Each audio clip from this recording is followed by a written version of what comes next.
ഞങ്ങളുടെ ഈ കൊച്ചു ലോകത്തിലേക്ക് നിങ്ങൾക്കും സ്വാഗതം. എൻ്റെ പേര് ലജിത. ഞങ്ങളുടെ കൊച്ചു കൊച്ചു വിശേഷങ്ങളും അതോടൊപ്പം തന്നെ ചെറിയ വിഭവങ്ങളുമായിട്ടാണ് ഞങ്ങൾ നിങ്ങളുടെ മുമ്പിലേക്ക് എത്തുന്നത്. അപ്പോൾ നമുക്ക് നമ്മുടെ ലോകത്തിലേക്ക് പോയാലോ.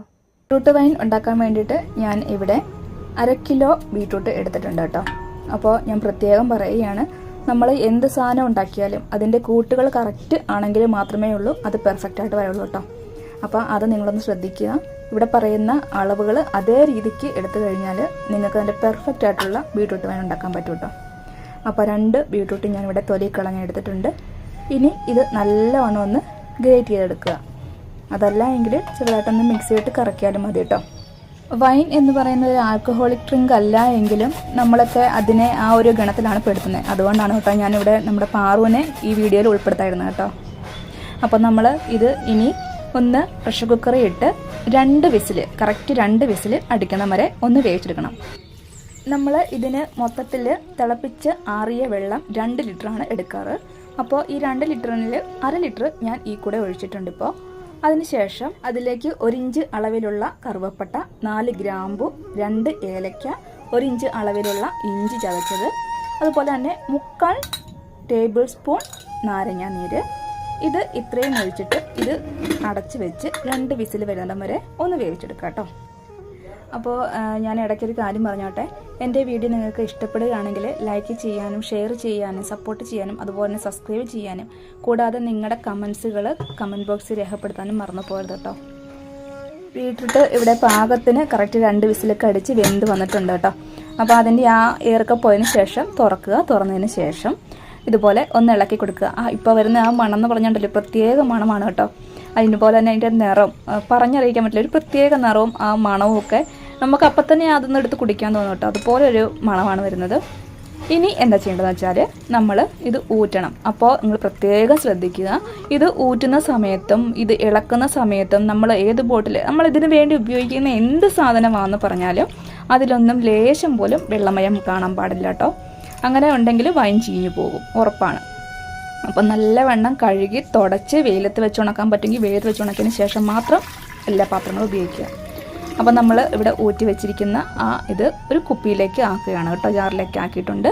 ചില്ല് ഭരണിയെങ്കിൽ ചില്ല് ഭരണി, അല്ലെങ്കിൽ എങ്ങനെ വേണമല്ലോ ആവാം കേട്ടോ. അതിനുശേഷം ഞാൻ ഇവിടെ അതിലേക്ക് ഇട്ട് കൊടുക്കുന്നത് 1/2 കിലോ പഞ്ചസാരയാണ് കേട്ടോ. ഈ 1/2 കിലോ പഞ്ചസാര ഇട്ടതിന് ശേഷം നല്ലവണ്ണം ഇളക്കി അതൊന്ന് യോജിപ്പിക്കുക. അപ്പോൾ ഇത് നമ്മൾ തണുത്തതിന് ശേഷമാണ് കുപ്പിയിലേക്ക് ഒഴിച്ചത്, അത് ശ്രദ്ധിക്കണം കേട്ടോ. ഇനി അതിലേക്ക് ഞാൻ ഇട്ട് കൊടുക്കുന്നത് 1/4 കപ്പ് ഗോതമ്പാണ് കേട്ടോ. ഇതിന് പകരം നിങ്ങൾക്ക് നുറുക്ക് ഗോതമ്പോ അല്ലെങ്കിൽ നെല്ലോ ഒക്കെ ഇട്ട് കൊടുക്കാം കേട്ടോ. ഇതൊക്കെ ഇട്ട് കൊടുക്കാം. ഇത് എന്തിനാണെന്ന് വെച്ച് കഴിഞ്ഞാൽ ആ വീര്യം കൂടുതൽ വേണ്ടിയാണ്. വീര്യം കൂടുമ്പോഴേ നമുക്ക് വൈനക്കൊരു സുഖം ഉണ്ടാവുള്ളൂ കുടിക്കാനായിട്ട്. പിന്നെ അതിലേക്ക് വേണ്ടത് ഈസ്റ്റാണ്. 1/2 ടീസ്പൂൺ ഈസ്റ്റ് ഇട്ട് കൊടുക്കുന്നുണ്ട് കേട്ടോ. എന്നിട്ട് നമ്മൾ ആദ്യം 2 ലിറ്റർ വെള്ളത്തിൽ 1/2 ലിറ്റർ അവിടെ ഒഴിച്ചു, ബാക്കി വന്ന 1.5 ലിറ്റർ വെള്ളം ഇവിടെ ഒഴിക്കുകയാണ്. അപ്പം നമുക്ക് മൊത്തം കിട്ടുന്നത് 2.5 ലിറ്റർ വൈനാണ് കേട്ടോ. അത് ഓർത്തോളുക. അപ്പോൾ നമ്മൾ ഇതും കൂടെ ഒഴിച്ചതിന് ശേഷം എല്ലാം കൂടെ നല്ലവണ്ണം മിക്സ് ആക്കിയിട്ട്, കണ്ടില്ലേ എന്ത് രസമല്ലേ കാണാനായിട്ട് തന്നെ. എന്നിട്ട് ഇതിൻ്റെ മൂടി അടച്ച് വെക്കണം കേട്ടോ. അപ്പോൾ മൂടി അടയ്ക്കുമ്പോൾ ഈ ടൈപ്പ് അടപ്പ് അല്ല എങ്കിൽ മറ്റേ നമ്മൾ തിരിച്ച് അടയ്ക്കുന്ന അടപ്പാണ് എങ്കിൽ ആ അടപ്പ് നല്ല ടൈറ്റിൽ അടച്ച് വെക്കരുത് കേട്ടോ. അത് ശ്രദ്ധിച്ചോണം.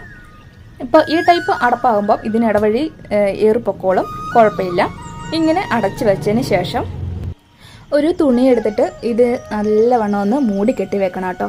അത് എന്തിനാന്ന് വെച്ച് കഴിഞ്ഞാൽ ഇതിൻ്റെ മണം ഇപ്പം തന്നെ എനിക്ക് തന്നെ ഇതിൻ്റെ മണം കേട്ടിട്ട് സഹിക്കുന്നില്ല. അപ്പോൾ പിന്നെ പ്രാണിയുടെ കാര്യം പറയണോ, ഈച്ചയൊക്കെ വന്നിട്ട് മുട്ടയിടും. അപ്പം പിന്നെ ആ മുട്ടയിടലൊക്കെ ഒഴിവാക്കാൻ വേണ്ടിയിട്ട് നമ്മൾ ഇതിൻ്റെ ആ മൂടി ശരിക്ക് ഒന്ന് അടച്ച് കെട്ടി വെക്കുക. ഇതിന് ശേഷം നമ്മൾ ഇത് മാറ്റി വെച്ചിട്ട് പിന്നെയുള്ള 14 ദിവസം നമ്മൾ ഇത് എന്നും ഒരേ ടൈമിൽ, വൈകുന്നേരമെങ്കിൽ വൈകുന്നേരം, രാവിലെയെങ്കിൽ രാവിലെ ഒന്ന് ഇളക്കി കൊടുക്കുക കേട്ടോ. അപ്പം ഇത് ഫസ്റ്റ് ഡേ ആണ് കേട്ടോ. ഫസ്റ്റ് ഡേയിൽ നിങ്ങൾ എന്താന്ന് പറഞ്ഞാലും ഇളക്കാൻ മറന്നു പോകരുത്, അത് ഇമ്പോർട്ടൻ്റ് ആണ് കേട്ടോ. അപ്പോൾ ഫസ്റ്റ് ഡേയിൽ ഞാൻ എടുത്തു. ഇത് കണ്ടില്ലേ, എടുക്കുമ്പം തന്നെ അതിനകത്ത് ബബിൾസൊക്കെ ഇങ്ങനെ നുരഞ്ഞുരഞ്ഞുരഞ്ഞ് വരുന്നുണ്ട് കേട്ടോ. ഇനി നമുക്ക് ഇത് നല്ലവണ്ണം ഒരു 5 മിനിറ്റ് നേരത്തേക്ക് ഇളക്കി കൊടുക്കണം കേട്ടോ. ഇതിനകത്ത് കാർബൺ ഡൈ ഓക്സൈഡ് ഒക്കെ വെളിയിൽ പോകണം. അതിന് വേണ്ടിയിട്ടാണ് നമ്മൾ ഇങ്ങനെ ഇളക്കി കൊടുക്കുന്നത്. ഇങ്ങനെ ഇളക്കി കൊടുത്ത് 5 മിനിറ്റ് കഴിയുമ്പോൾ ഇപ്പോൾ തന്നെ കണ്ടില്ലേ നന്നായിട്ട് ആ പത അങ്ങ് പൊങ്ങി വരുന്ന കണ്ടില്ലേ. ഈ പതയൊക്കെ അങ്ങോട്ട് താന്ന് എല്ലാം പൊട്ടി നല്ലവണ്ണം താന്നതിന് ശേഷം മാത്രമേ ഉള്ളൂ നമ്മൾ ഇതിന് കെട്ടി വെക്കാവുള്ളൂ കേട്ടോ. അപ്പോൾ അതുവരെ നമ്മൾ ഇളക്കി കൊടുക്കുക. ഇപ്പോൾ എല്ലാമൊക്കെ ശരിയായിട്ടുണ്ട്. ഇനി നമ്മൾ അടച്ച് കെട്ടി വെക്കുക. അതിനുശേഷം പിറ്റേ ദിവസവും ഇതേ രീതി തന്നെ ആവർത്തിക്കുക കേട്ടോ. ആദ്യത്തെ 2-3 ദിവസം നമ്മൾ കഴിവതും ഇളക്കി കൊടുക്കാൻ തന്നെ ശ്രമിക്കുക കേട്ടോ. പിന്നെ അതിനുള്ള ഇടയ്ക്കുള്ള ദിവസങ്ങളിൽ നമ്മൾ ഒരു ദിവസം മറന്നു പോയെന്ന് വെച്ചാലും വലിയ പ്രശ്നമൊന്നുമില്ല കേട്ടോ. അപ്പം നമ്മൾ ഇളക്കുമ്പം കറക്റ്റ് ഒരേ ടൈമിൽ തന്നെ ഇളക്കാനായിട്ട് ശ്രമിക്കുക. ഇതിപ്പോൾ ഒരു 3-4 ദിവസം കഴിഞ്ഞുള്ള കാര്യമാണ് കേട്ടോ കാണിക്കുന്നത്. അപ്പോഴും ബബിൾസൊക്കെ ഉണ്ട്. അത് ഒത്തിരി ബബിൾസ് ഒന്നുമില്ല, എന്നാലും അത്യാവശ്യമുണ്ട് കേട്ടോ. അപ്പോൾ നമ്മൾ 14 ദിവസം ഞാൻ ഇളക്കി കൊടുത്തു. ഇത് ഇപ്പോൾ കാണിക്കുന്നത് 15-ാം ദിവസമാണ് കേട്ടോ. 15-ാം ദിവസം നമ്മൾ ഇനി ചെയ്യേണ്ടത് എന്താണെന്ന് വെച്ച് കഴിഞ്ഞാൽ എടുത്തതിന് ശേഷം ഒന്ന് ഇളക്കി കൊടുക്കുക കേട്ടോ. ഇളക്കി കൊടുക്കുന്നതുകൊണ്ട് കുഴപ്പമൊന്നുമില്ല. ഇളക്കി കൊടുത്തതിന് ശേഷം ഞാൻ വേറെ ഒരു പാത്രത്തിലേക്ക് ഇത് ഊറ്റുകയാണ് കേട്ടോ. ഇതിനകത്ത് കിടക്കുന്ന ഇതൊന്നും ഇനി ആവശ്യമില്ല. നമുക്ക് 14 ദിവസം കൊണ്ട് എല്ലാമൊക്കെ ഇളകി ഇറങ്ങിയിട്ടുണ്ട്. ഇനി ഇത് ഊറ്റി കണ്ടില്ലേ, ഇതിനകത്ത് നമ്മളിട്ട ഗോതമ്പും അതെല്ലാം നല്ല അതിൻ്റെ എസൻസ് ഒക്കെ അതിലേക്ക് ഇറങ്ങിയിട്ടുണ്ട് കേട്ടോ.